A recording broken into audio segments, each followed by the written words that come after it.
Hello and good evening. I'm Melissa Idris. And I'm Sharad Kutub. Welcome to Consider This. This is the show where we want you to consider and then we consider what you know of the news of the day. A 15-year-old girl who is facing a charge of killing her newborn baby conceived through rape was allowed by the Court of Appeal to be released on bail pending the completion of a trial. Now, this was after she was denied bail by the Kemaman Magistrates Court and the Terengganu High Court and had remained in detention since February. Has the handling of this case highlighted gaps in Malaysia's treatment of children in failing to recognize her as a child and as a rape victim? Joining us on the show today, we have Sharmila Sekaran. She is the chairperson of the children's advocacy group, Voice of the Children. Sharmila, can we talk about this case and what it's highlighted to you about the gaps within the criminal justice system, the juvenile justice system, especially when it comes to children who find themselves in conflict with the law? Sure. Hi. Thanks, Melissa, and hi, Sharad.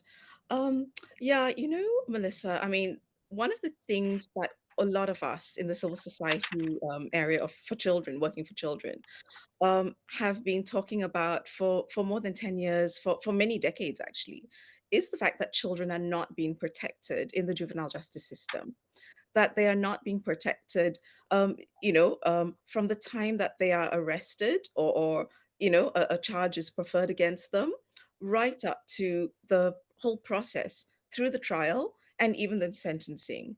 There is very little care or concern where the child actually is at the forefront of the issue and the child becomes the person who needs to be protected. We're very focused on the very penal adult system where we are just constantly trying to penalize people and correct them rather than find out what went wrong and rehabilitate. Our entire justice system is wrong, is messed up, more so for children.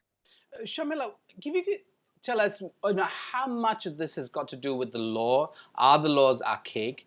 Is it got to do with our institutions? Do we not have the right mechanisms or special institutions that perhaps would be specific to children?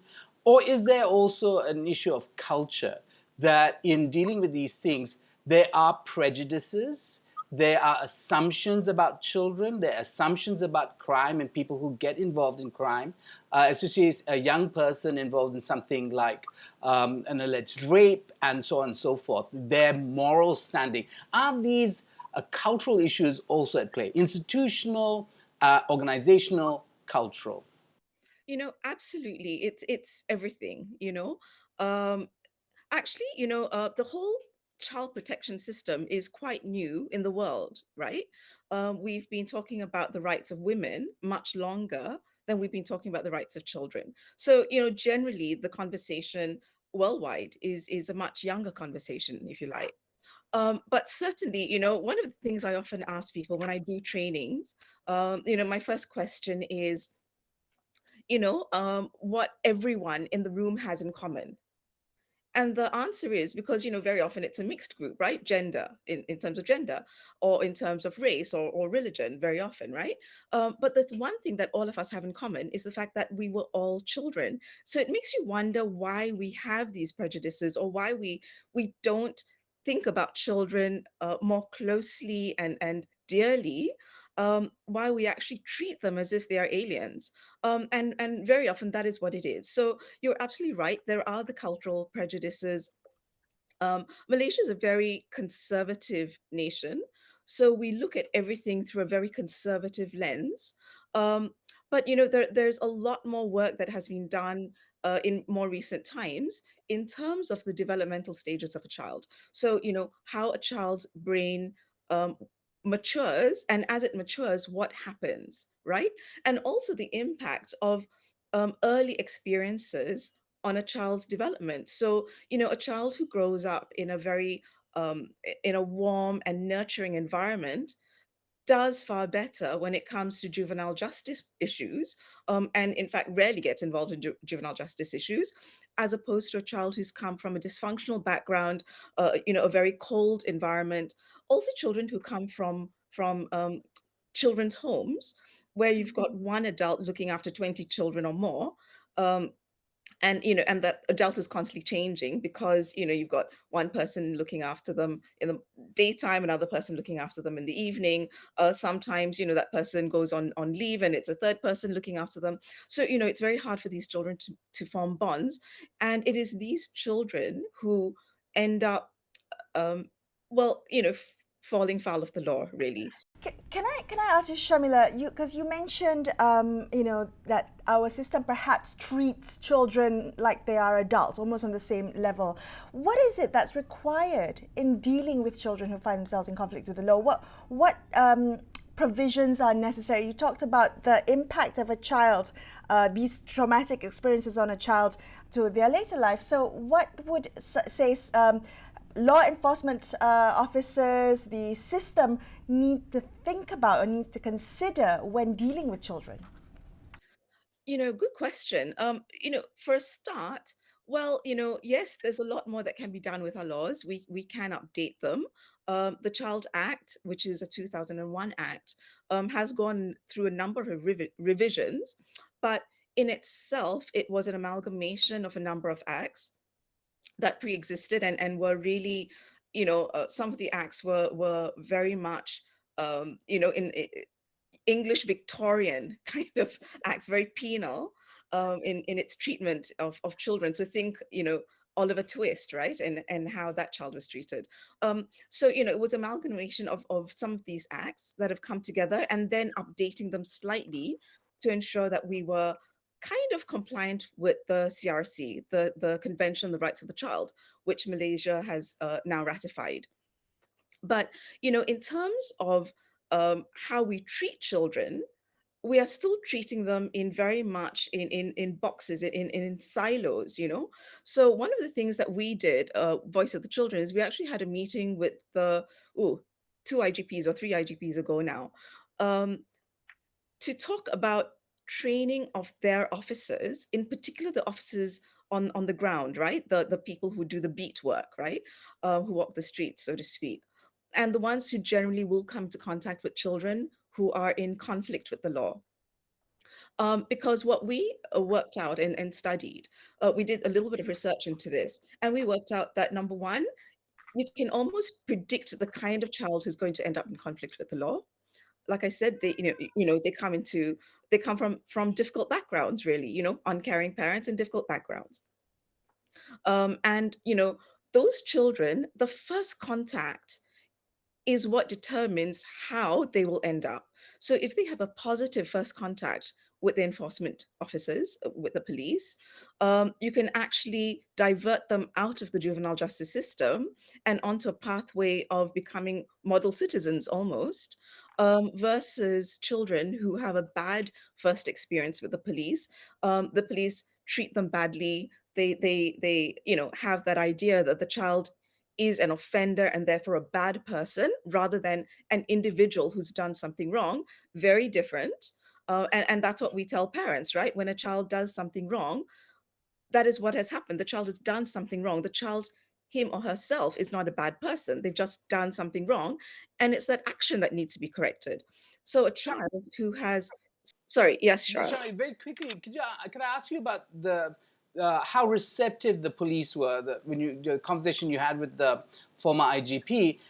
Were they? Was he receptive to working with you and dealing with this matter? I have to say that the first impact was very defensive, and understandably, being the IGP, understandably. But what we actually prevailed upon was the fact that there's a difference between someone like him, who is a father or even a grandfather, and how he may deal with children not coming to contact with the naughty kids all the time, versus the younger officers on the ground. He finally relented and sent us along to the police training. Uh, um, there was someone in charge of police training. We had a conversation with him, and we talked about doing a pilot study with one of the police districts. And we thought if that worked, and that would include things like also organizing games between the police and street children, say, for example. so that both would interact with each other at a different level, and the children would then have someone good, hopefully, to model themselves after, since very often there was an absent father for a lot of the boys. There was an absent father, or like I said, difficult families, and therefore not good model parents. What we wanted to do was to introduce good modeling for these children and hopefully divide them. So he was interested. We did have a couple of conversations, but unfortunately, politics took over and things didn't progress.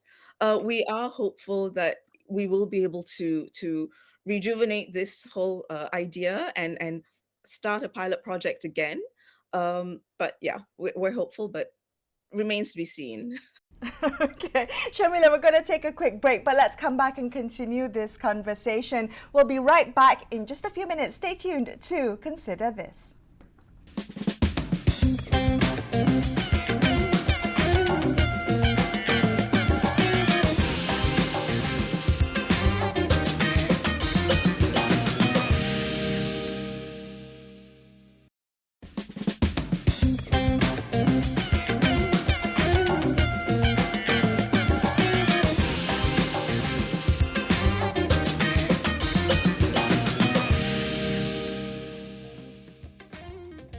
Hi, thanks so much for staying with Shran and I on Consider This. Let's continue our conversation with Shamila Sekar, and chairperson of the NGO Voice of the Children. We're discussing the case of the 15-year-old girl who's facing a charge of killing a newborn baby conceived through rape. She's now been allowed by the Court of Appeal to be released on bail pending the completion of her trial. Shamila, in her case, she was previously denied bail at the local level, the Kemaman Magistrates Court and the Terengganu High Court, and she had remained in detention since February. Can you explain a little bit whether this is a typical pathway in terms of being granted bail for a child who is being charged with murder? Yeah. So the first thing we have to remember is the Child Act, the 2001 Child Act, actually provides for children to be charged in what is known as the courts for children. So these are specially designated courts to hear cases for children, but in smaller areas. So KL, for example, has a specific court, designated court for children, and that court only hears children's cases, both civil and criminal. But when it comes to smaller areas, districts, things like that, places like that, there is no specific court. And so very often it's a magistrate's court that sits as a court for children. But technically, everything is heard in a closed courtroom, except for cases which are punishable by death. And, that is significant here because the AGC, Attorney General's Chambers, the DPP, has decided to charge her with murder of a child as opposed to something else like infanticide or anything else, right? Any of the other charges available.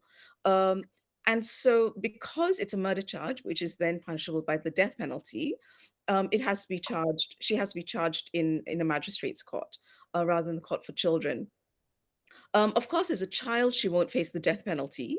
It just becomes detention at His Majesty's pleasure, which means the child remains in prison virtually for the rest of his or her life. In this case, this girl, if found guilty of murder of her baby, will just be detained at His Majesty's pleasure, the Agong's pleasure, and basically will remain in prison until she's released. But as we've seen with other cases where children be charged with murder, they've just languished really and moved from being in the juvenile section of the prison to the adult side of the prison because they become 20 and 30 and 40 and can't remain in the juvenile prison. So terribly sad state of affairs in terms of the way we deal with this. Right. This is the Tahanan Limpas Sultan system, right? And I believe it has to do with the Pardons Board is the, well, at least was highlighted some years ago that the Pardons Board system was dysfunctional. And that's why many juveniles stayed way beyond a time that an adult might have been in the system. But I want to ask you, specifically about the conflicts here, because we've continued to describe her as a victim of rape. And is that in any way a mitigating circumstance in a case like this? So if she's a victim of rape, she then kills the newborn. Is that mitigation for her? Does the court or the law take into consideration the circumstances that led to that murder? Absolutely. But Sharad, the first thing we have to look at is why she was charged with murder. Like I said, the Attorney General's chambers, the DPP, the prosecutors have a range of offenses they can charge anyone with. If you're bearing firearms, you could be charged under the Firearms Act, or you could be charged under the ISA, the Internal Security Act.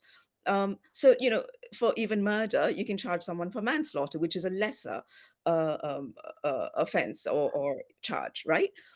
Similarly, infanticide in this case. I mean, what they charged her with. So there was a decision to charge her. Whether or not they should have charged her is one aspect, one thing to discuss and consider. What to charge her with is something else that needs to be considered. And it just goes to show that, a lot of what was going on in this case, and in many cases involving children, is a very textbook checklist approach from the Attorney General's chambers, from the prosecutors when it comes to dealing with children, which is where a fundamental problem is. We need to treat children differently to adults because the reasons why they do things is very different.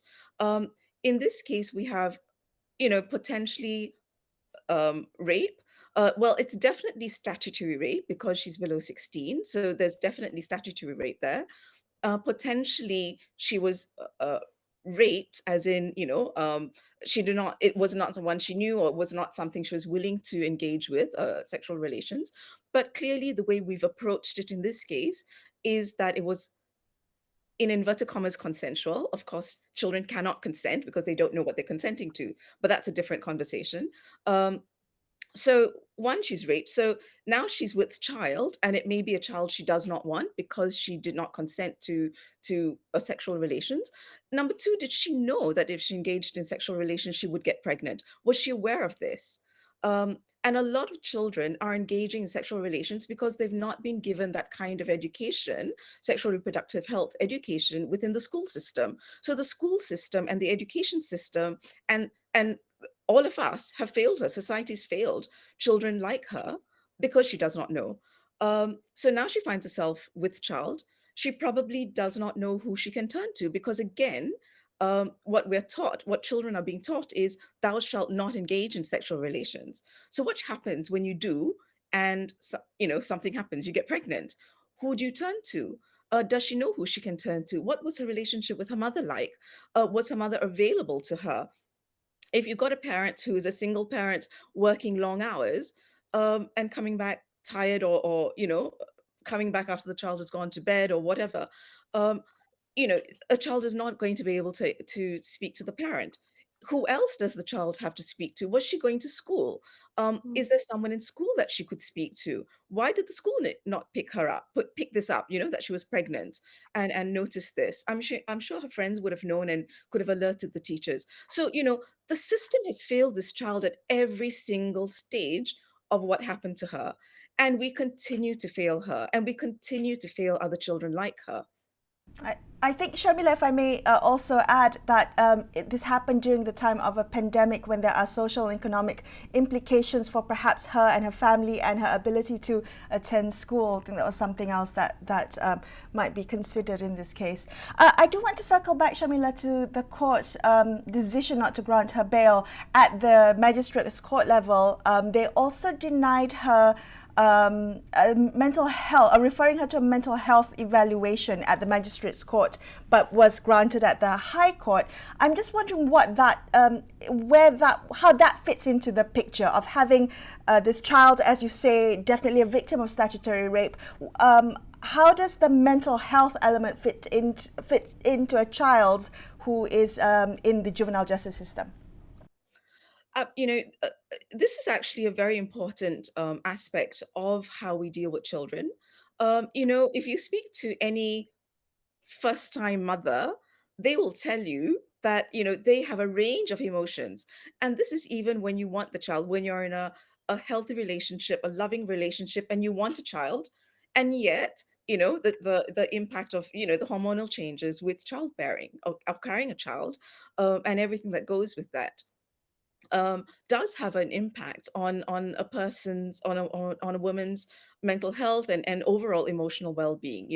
um, how much more so for a 15-year-old who is anyway going through hormonal changes, because that's what's happening in a teenage body, and added to that, she's carrying a child. So, automatically, your hormones are just going all over the place, right? For a child like this. Um, so, it was almost an automatic thing that should have happened. But I think we need to be careful about how we even the kind of terminology we use, because what is being spoken about in the newspapers is that, she's being given psychiatric evaluation. um, that has very, very negative connotations, especially in a society like ours. It suggests that she's mentally unwell, that she's, crazy, loony, right?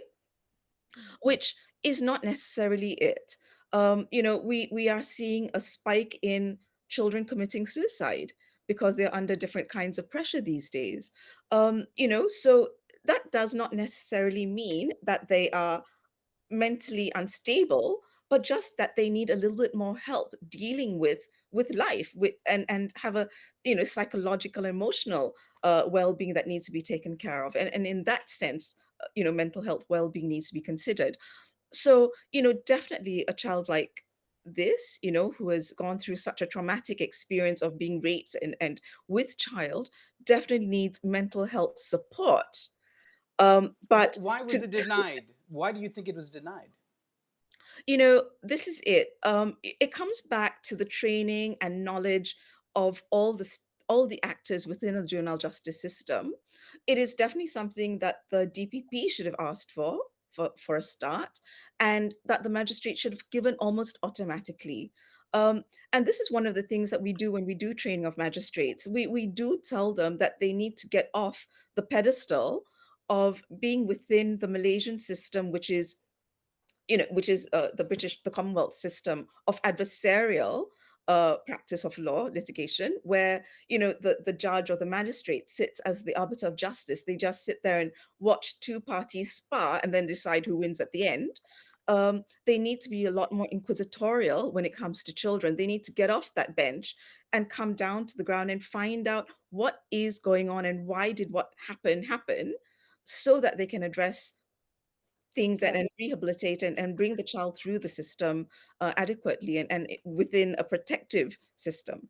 Okay, Sharmila, in the last couple of minutes that we have left, I do want to ask you, I mean, you said in the beginning of our conversation, you said that actually child rights is a relatively new fight, a new awareness.